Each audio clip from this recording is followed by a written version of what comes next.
It's 10 o'clock, and this is Fox 10 Talks, one of the longest running legal sagas in Arizona history is just about to come to an end. We are 1 day away, literally right around 24 hours away now, from Lori Vallow Daybell's sentencing. And this it really does mark the end of this long-running saga. So she is already serving the life sentences in Idaho for the deaths of her two children. If you've been following along, you know that, JJ and Tylee.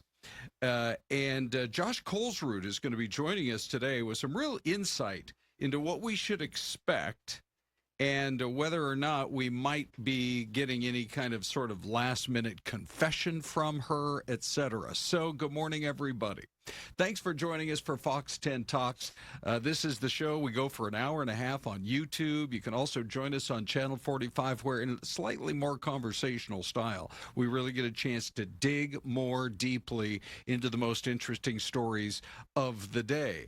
And Josh does join us right now. So, Josh, let me get your impact on this, or your input.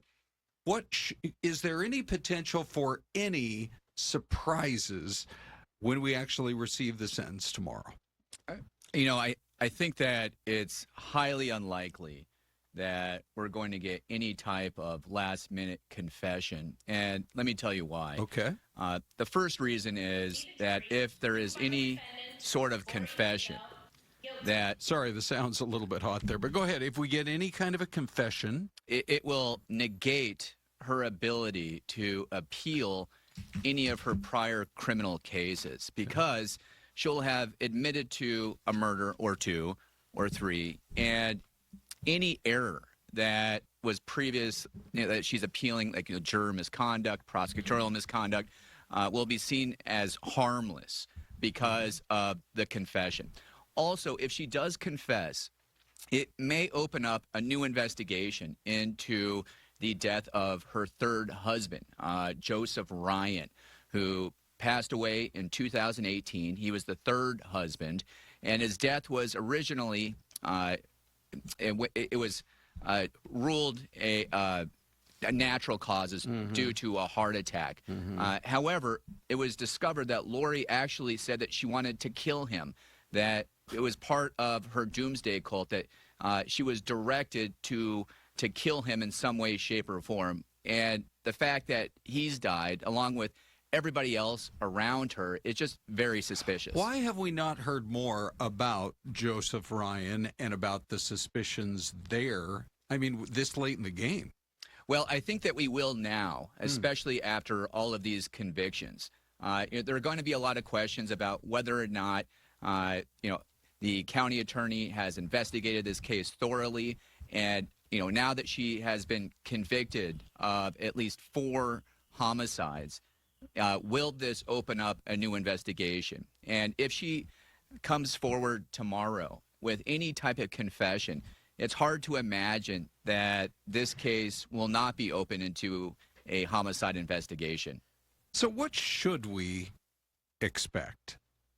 I would expect something similar to what Lori did during her Idaho murder sentencing. And in preparation for today's interview, I re-listened to it.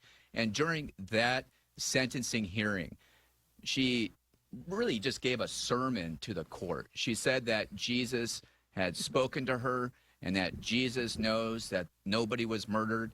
She literally said that she was talking to the dead victims personally, and they're happy in the spirit world.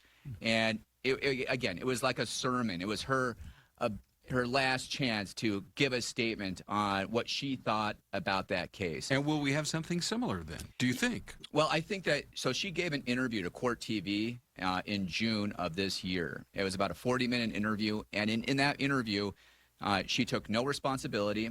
She basically said that she doesn't have a violent bone in her body, and of course, she blamed everybody else. So if her Court TV interview is any sign or indication, I would think that she's going to deflect, blame, and maybe even give us a sermon. Josh, good morning, my friend. Nice Morning. to see you. Nice to see you, Ron, and everyone else. I think there has just been so much attention on this case because of what you just brought. You said specifically it was almost like she was preaching a sermon in the courtroom. Your thoughts on this case, kind of as you've covered so many cases and you've shared your thoughts on them, and you've been in the courtroom for so many years. Your thoughts on it, and just it's just kind of a wild case, and I think it's had garnered, obviously, that's why so much national attention. And can I just jump in and add to Celeste's question? Why has there been even worldwide Yeah. so much attention?